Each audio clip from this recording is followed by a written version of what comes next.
Hello guys, welcome back to my YouTube channel. ഇതൊരു കുഞ്ഞു വാട്ടേറ്റിനേടെ കേട്ടോ. അപ്പോൾ കാലത്ത് ഉരുളൻകിഴങ്ങും വെള്ളയപ്പമായിരുന്നു കേട്ടോ. പിന്നെ അത് കഴിഞ്ഞ് ഞാൻ എൻ്റെ വീട്ടിൽ പോയി. അവിടെ നിന്ന് തറവാട്ടിൽ പൂരായിരുന്നു. അപ്പോൾ അമ്മ ചിക്കൻ കറിയും വെള്ളയപ്പം കഴിക്കാൻ തന്നു. പിന്നെ ഒന്ന് ഉച്ചയാകുമ്പോൾ ചോറ് ചിക്കനും കൂടി കഴിച്ചു കേട്ടോ. പിന്നെ ഒന്ന് കുറച്ച് നേരം കഴിഞ്ഞപ്പോൾ അവിടെ ഒരു വീട്ടിൽ കാളിപ്പൂരം കൊണ്ടുകൊണ്ടിരുന്നത് കാണാൻ പോകുന്ന സമയത്ത് മറ്റേ പുളിമുട്ടായില്ലേ, അത് കഴിച്ചു. ഈ പുളിമുട്ടയ്ക്ക് നിങ്ങളവിടെ എന്തിട്ടാ പറയുക? ഞങ്ങൾ ആദ്യം ഇതിൻ്റെ പുളിയച്ചാറെന്നാട്ടാ പറഞ്ഞു തരുന്നത്.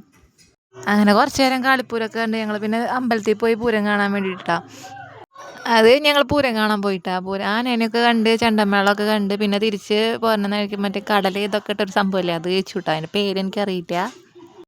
അതൊക്കെ കഴിഞ്ഞ് പിന്നെ കുറച്ച് നേരം അമ്പലത്തിൻ്റെ അവിടെ നോക്കിയിരുന്നു. അവിടെ കാളിപ്പൂരം കയറുണ്ടായിരുന്നു കേട്ടോ. അതൊക്കെ നോക്കി നിന്ന് തിരിച്ച് വീട്ടിലേക്ക് പോണ വഴിക്കാണ് വെടിക്കെട്ടിൻ്റെ അത് കൊളുത്തിയിട്ടത് അവിടെ കണ്ടു. അപ്പം ഞാൻ വിചാരിച്ചു ഇതിപ്പോൾ പൊട്ടില്ലായിരുന്നു. പക്ഷേ ഞാൻ അങ്ങോട്ട് തിരുമ്പോഴത്തേനും അത് പൊട്ടി. ക്യാമറ ഓണാക്കുമ്പോഴത്തേനും പൊട്ടൽ കഴിഞ്ഞു. പിന്നെ വീട്ടിൽ പോയി ചോറും ചിക്കനൊക്കെ കഴിച്ചപ്പോൾ എത്രയുള്ള വീഡിയോ ഇഷ്ടപ്പെട്ട ചാനൽ സബ്സ്ക്രൈബ് ചെയ്യുക, ലൈക്ക് ചെയ്യുക, ഷെയർ ചെയ്യുക, കമൻറ്റ് ചെയ്യുക.